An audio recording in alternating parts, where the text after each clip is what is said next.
This is not a gratitude list. This is not a performance review. This is an audit of your worth, your wisdom, and your becoming.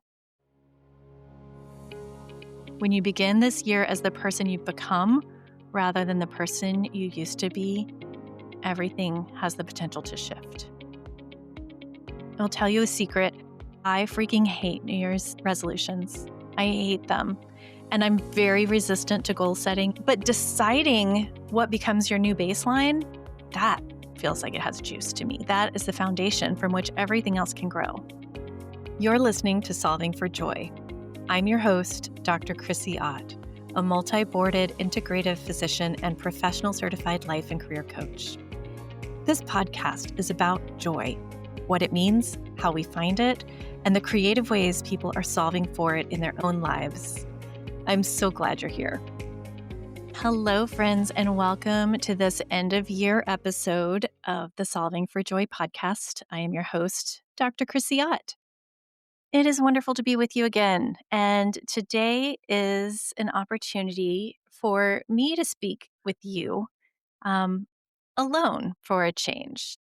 We usually have a guest and talk about all the different ways we solve for joy, but today I want to offer you a tool, an end-of-year accounting tool, a taking stock of where you've been and really closing out our mental accounts and relationship to ourselves as we move into this time of transition with the new year. So, this was offered to the members of the Physician Coaching Collective a few weeks ago, and we call it the End of Year Accounting, the Self Concept version. So, this is a framework designed for anyone who wants to close the year with an extra dose of intention, clarity, and self recognition. This is a version of self compassion where we give ourselves a moment to actually acknowledge what we have been through, what we have grown through, to whom we have contributed, and think about that as value in the world, the same way we might be closing our books in our financial world. So, accountants and financial professionals close the year each year, reconciling all of their accounts with great precision. At least in an ideal world, they do. They categorize every transaction systematically. They deliberately evaluate assets and liabilities, and they determine appreciation and depreciation accurately. And then they prepare for the year ahead based on their newly understood ledgers. I am going to posit that our self concept is the business we run, that our experiences are the transactions, that our growth is the appreciation, that our lessons and limits are the adjustments or depreciations, if you will. And at the year's end, we don't just set goals, we reconcile who we've been and we claim who we have become through that process. So, not just self evaluation, self recognition. This is not just another self improvement project. This is deep, aware, intentional self appreciation. And it relates to solving for joy because one of the most assured joy blockers is lack of self appreciation. If we do not have an awareness or acknowledgement of where we've been and our wins, if you will, our growth, our development, we are much more likely to unintentionally devolve into self-criticism, habitual deferentiality, poorly attended boundaries, and so on. So the 6 segments of this self-concept accounting that we're going to go through each mirror a real accounting. We are going to talk about a general ledger, and I'm going to invite you several times during this podcast to hit pause, to pick up your pen and actually journal, actually write things down quarter by quarter. What were the big things that happened this year? What did I learn? What did I go through? What challenges did I undertake? So, general ledger. Number 2, a depreciation review. releasing what no longer serves you and doing it intentionally. Categorization. After the general ledger, we want to actually put those events into buckets. We want to call that bucket growth. Do we want to call that bucket grief? We call that bucket delight, adventure, challenge. What do we want to call that bucket? After the general ledger, categorization, and depreciation review, we are going to talk about the appreciation statement. We are going to name what within us has increased in value this year. Then we're going to look at a net worth statement. So perhaps you're a person that manages their finances with awareness of their net worth on a quarterly or annual basis. So this is your net worth statement. Who are you today versus yesterday? Do you have more value in the world in some way? And this is not the same as worthiness. Worthiness is complete and cannot be improved upon or subtracted from. So let me just say this is not worthiness. But how do you bring even more value today than you did a year ago? Whether that's to your relationships, to your professional endeavors, to your creative endeavors, etc. And finally, I will invite you to form a strategic plan rooted in these opening balances. So, your strategic plan might be that you acknowledge how much value you're bringing and you seek reimbursement that better reflects that value. Perhaps your strategic plan is you recognize how much personal growth you've done and you are looking for friendships and intimate relationships that reflect that back to you. These are just ideas off the top of my head. I am excited to hear where this goes for you. So please take this invitation to connect back. Email us at solvingforjoy@joypointsolutions.com or send us a DM on Instagram. So, starting with our first statement, the general ledger. You've heard about what it is already. We're just going to take a minute to think, what are the experiences that deserve to be written into your ledger because they shaped you this year? This is not a performance review. This is not a what went well and what did not go well. It's really a comprehensive record of transactions, emotional, professional, personal. I'd like to invite you to write without any judgment. Simply document what happened and how it impacted you. This can and probably should include any wins that you might have recorded during the year in your wins folder. If you are a client of mine, you probably have been invited to develop a wins folder where you remember routinely to actually document the things that we could classify as wins.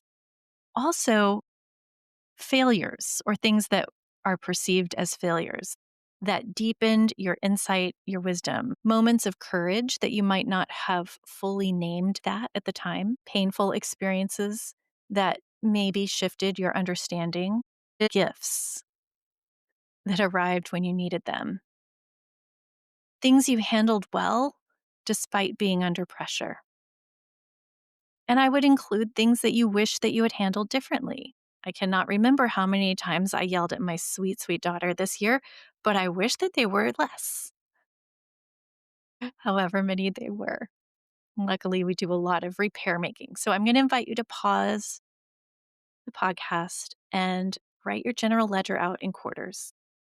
And when you're done, come back. Okay. Welcome back if you took a pause. Statement number 2 is the categorization, putting those events into identity buckets. So now that we have the general ledger, I want you to classify them as growth assets, learning expenses, or internal investments. Without proper categorization, it is difficult to see patterns, measure growth, or make strategic decisions. I remember a time many years ago when my banking app demonstrated to me how much money my wife and I at the time were spending on dining out. It was mind boggling. We didn't have a budget, and so we really were just winging it. When I realized how much money we were spending mindlessly on dining out, it was a real wake up call. But I could never have had that insight without the actual accounting of it. So, this is an exercise in awareness, not judgment. It might result in a course correction, but we can course correct without judgment, just as a reminder. So, growth assets. Look through your list, the things on your ledger, and look for experiences, new skills, relationships, or just moments that stand out that increased your capacity, your confidence, or your competence. They may have felt joyful or difficult in the moment, but they built something lasting. My example that immediately stands out as a growth asset was the entire year of planning and then executing the Physician Coaching Summit. You have heard me talk about it many times at the end of and during this podcast. And it became such a big part of my life this year. Being in person with those 32 physician coaches was profound growth and joy. And also, there was so much challenge getting there: financial challenge, logistical challenge, relational challenge, energetic challenge, and just so many facets. So, growth assets might look like navigating a difficult conversation or contract negotiation. It might be completing a project maybe you published this year. Maybe you got a promotion and it took a lot to get there. Maybe you established a new boundary. Maybe you took up crocheting. Maybe you perfected your sourdough recipe. Whatever it is, you get to name it a growth asset. So pause and take a moment with that. Learning expenses. All right, what cost you something but increased your wisdom or value? So these experiences required some kind of payment. We can experience that.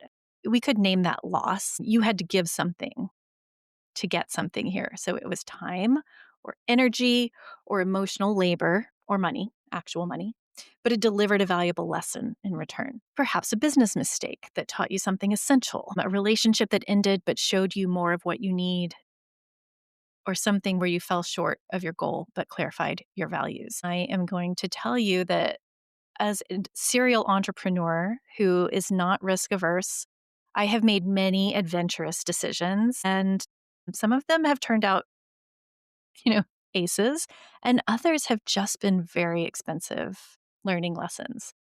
So I contracted for a few months earlier in 2025 with a company that connects coaches and others with ideal clients through LinkedIn. So if you listen to this podcast and you got a, kind of a cold DM from me on LinkedIn, that was probably part of that experience and experiment. And it was a costly learning expense, friends. I think that it was costly financially, but it was also costly in terms of, like, I was sort of outside of my value set, and I learned that, but only after living into that decision for a little while. So if you have made a decision and lived into it for a while and then realized this really doesn't work for me, that is a learning expense. So I'm going to invite you to go through your ledger, and maybe this triggers some more memories to add to the ledger, even. But without shame, if we can do it without shame, we can shush the shame a little bit. Just check it out and see, where is there something that you exchanged your energy, either in the form of time, emotional labor, or actual money. You got something back. Okay. And the third category that we will mention here are internal investments. So these are the resources that you intentionally allocated to your own development and well being. If you are somebody who is investing in coaching, in therapy, in a group program, in a course, in a new degree, any of those things show up here. I'm going to say this also includes self care, like massage or gym membership, or maybe you have a personal trainer, things that enhance your healing, your rest, your creativity, your relationships, your boundaries. This could be saying no to protect your energy. Trying to remember, there was something I said no to just because I didn't have energy for it just over the holidays. And there were probably several things, but just to say no is such a relief sometimes. This might be deciding to check on a friend from another era of your life and just to re-deepen that connection and relationship. My friend Kristen from high school, I don't know if you're out there listening right now, but it has been so wonderful to invest a little bit more time in connecting with you. So think about that as an internal investment, different than a learning expense. And if you haven't have a hard time finding your internal investments, that is something to think about. They may not always show instantaneous returns, but these are the investments that truly compound over time and do impact massively your end of year net worth statement on the self concept level. Are you still with me? We're going on to the third statement, which is the depreciation review. This is where we are releasing what no longer holds value. In accounting, depreciation is like, I don't know. I never really understand it. I remember there are rules. I just like, ugh, I'm glad I don't have to do that professionally because you're like, oh, how much is my computer worth this year compared to last year? Or how much is my work vehicle depreciated? Blah, blah, blah. This is different. This is like assets that no longer serve you, something that's become obsolete. We have to remove them from the books to reflect our current reality. So, if you have done those internal investments, whether on your own or with support, you have probably identified some beliefs, some limiting beliefs, some habits, and some self concepts that once served you, but no longer actually serve you. So, we're not talking about forcing change or judging yourself for these past habits or beliefs. They are always there for good intention. They are always trying to keep us safe. But as we grow, they're just no longer logical, no longer makes sense to hold on to them. So if you can recognize what has organically depreciated around you in your life and consciously release it from your balance sheet. Here are some examples things that you never chose but inherited, beliefs that you inherited but never chose for yourself, and you no longer consent to. I was working with a client just this past week about her belief that she's not a good wife. And then we realized that her definition of a good wife came from a parent who subjugated and martyred herself in order to attain the cultural association of good wife. And she was not aligned with that actually in her own value set. You also might look for roles you've outgrown but keep performing.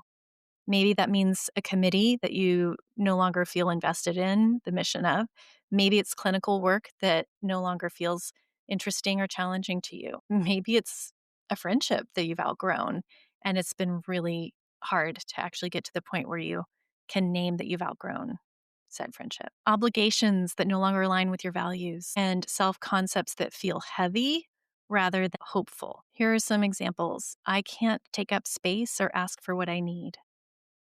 I need everyone to approve of my choices, or I need a specific someone to approve of my choices. My business should be further along by now. This is such a painful belief for so many entrepreneurs, especially those of us in helping professions, including coaching. I have to be the strong one for everyone. That's a really common situation. And it's important to remember depreciation is not a sign of failure. Nothing has gone wrong. Depreciation is normal when you are a human evolving over time.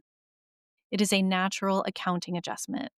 This is a thing that served its purpose and is now ready to be released. As Marie Kondo says, thank it for the time that it did spark joy and then get rid of that shit. So I'm excited to hear what you come up with as you look for beliefs and roles and obligations that have naturally lost value and are ready to be released from your books. Pause, take some time with that question, and then come back. Statement 4 is the converse. Inverse, converse. I'll have to look that up later. It's the appreciation statement. So, what has increased in value? A property in a developing neighborhood increases in value. A stock that surges increases in value. Intellectual property that gained relevance. These always require upward adjustments to reflect their current worth. Parts of yourself have no doubt appreciated this year. Your emotional intelligence is probably higher than it was a year ago. Your resilience may be higher than it was a year ago. The mastery of your craft, whatever that is, has probably deepened this year. Check it out. See how that might be true. Are your boundaries clearer right now than they were a year ago? Do you have a more refined sense of your values and compassion? Perhaps it's your activism. This has been a strong year for people standing up for democracy and what they believe in. If these have increased, they deserve to be recognized, recorded, and celebrated. So I am eager to hear more. Even if there aren't any external metrics to corroborate this yet, perhaps it's a measure of authenticity. Perhaps this year, you, like me, are somewhere in your 50s and you're showing up as more of yourself, or another way to say it is you're all out of fucks to give. The gap between who you are privately and publicly has narrowed, and I am here to celebrate that fact with you. We are giving ourselves to the world more fully when we show up fully as ourselves. So, if that has happened more for you this year, I would like for you to take a minute to recognize that and celebrate it, even if it's just closing your eyes in a small internal smile. Perhaps you have seen your leadership expand, your willingness to step forward, speak up, and claim space. Maybe you're more comfortable being visible and of influence, being influential. Zoe Chance's book, Influence is Your Superpower, is a delightful read. If that is not on your bookshelf, take this moment to jot it down. It is such a lovely resource. So please know, if this moves you, this is often the most profound part of an internal taking stock. This is where you might actually be seeing yourselves more clearly.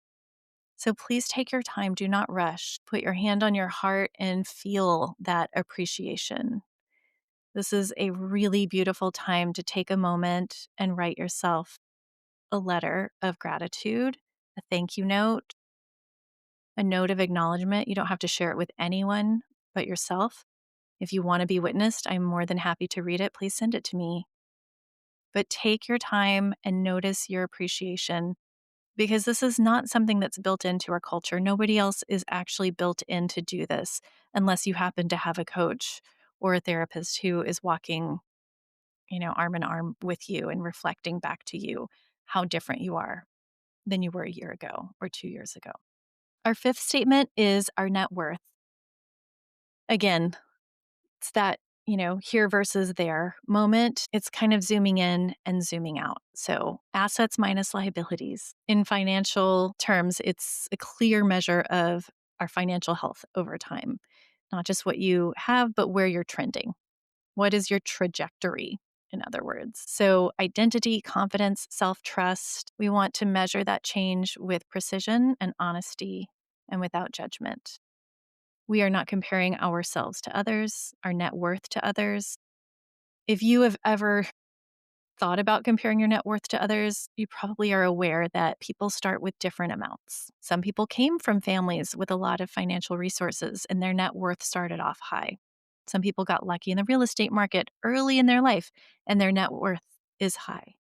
Other people did not, and they have had to work very hard to build a net worth. It's the same with self concept.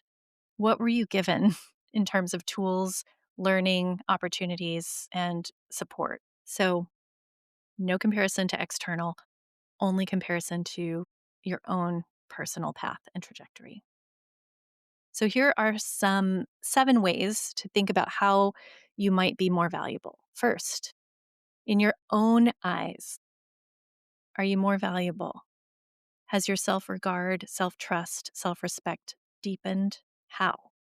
Do you believe in yourself more fully? Awesome. Do you trust your own judgment more consistently? And I'm especially thinking about that gut judgment, that intuition, that somatic knowing. Are you having more access to that? Fantastic. Second, to your family. How have you shown up differently for the people closest to you? Your partner, your kids, if you have them, your friends. Friends is really the next one, but chosen family counts here too. More boundaried, more authentic, more loving. Third is to friends. What kind of friend have you become this year? Are you more available? Are you more honest? Are you more supportive? Are you more willing to share what's vulnerable? And if not, that's okay. It's information. How are you more valuable to your clients? And I'll say patients here too, or to the people you serve, whoever it is that you serve. How has your capacity to serve them deepened? What are you able to offer now that you couldn't a year ago? How are you more valuable to your colleagues? How has your professional presence evolved? Do you feel like you're more collaborative, confident, or generous with your expertise? 6, how are you more valuable to your community? Have you demonstrated more leadership, service, presence, or connection that you weren't offering before? And finally, how are you more valuable to the world? What contribution are you making that you only can make and that reflects who you've become? This is the time to write this shit down, my friends. When you engage in self recognition, you are engaging in an actual leadership skill. Because if you do not see yourself as valuable, others cannot see you as valuable.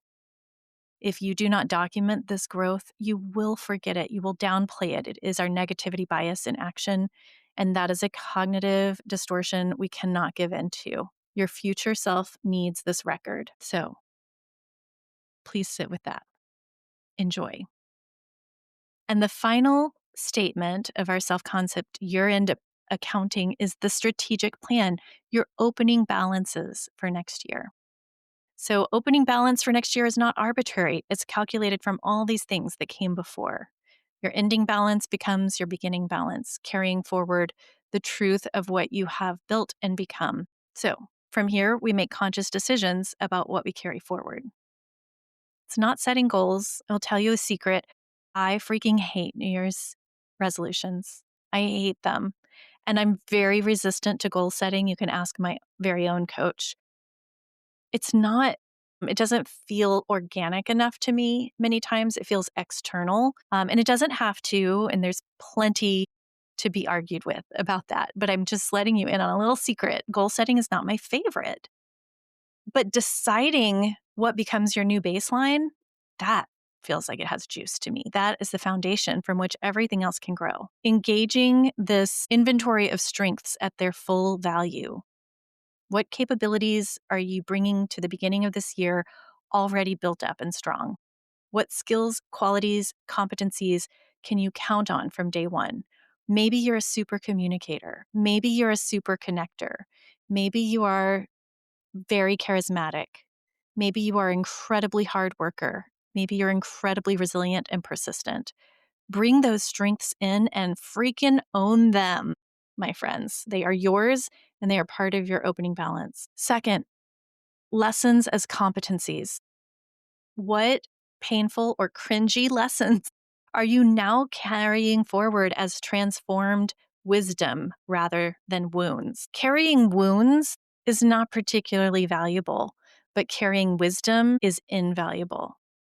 How have you transformed struggle from strength? Please deeply consider this. And if you are still carrying struggle that has not yet been transformed to strength, maybe talk to a coach about that. I have plenty of friends to refer you to. Identity shifts as baseline. What identity changes have become your new normal?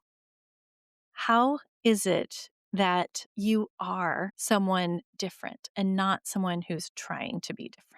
And finally, you are deciding what stays behind. What are you leaving on purpose in 2025? And perhaps the most important question of all, what is now possible?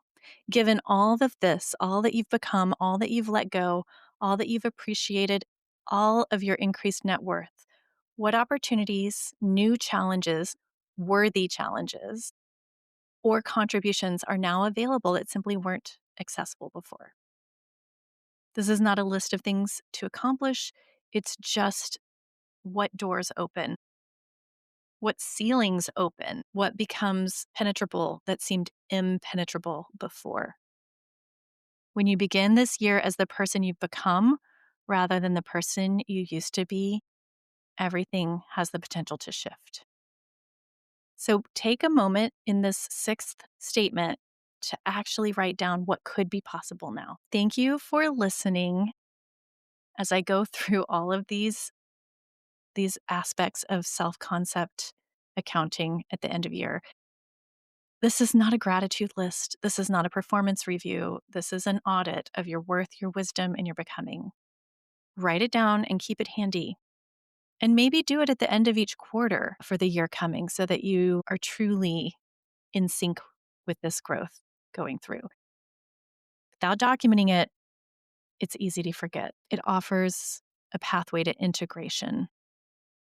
And the rigor of this accounting language sort of strips away the vagueness that can accompany year-end reflections.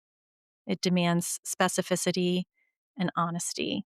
So I am going to recommend that if you weren't available to do it now, schedule a couple hours of uninterrupted, protected time in the next week, even if it's not perfectly before January 1st, and work through each of these accounting statements without rush. Let yourself feel the weight and value of what you're recording. Consider sharing it with a trusted mentor, peer, or coach, and invite the possibility of being witnessed in your growth as well. I hope this offers new pathways to solving for joy for you and for all the people that you impact and serve, of which I'm sure there are many.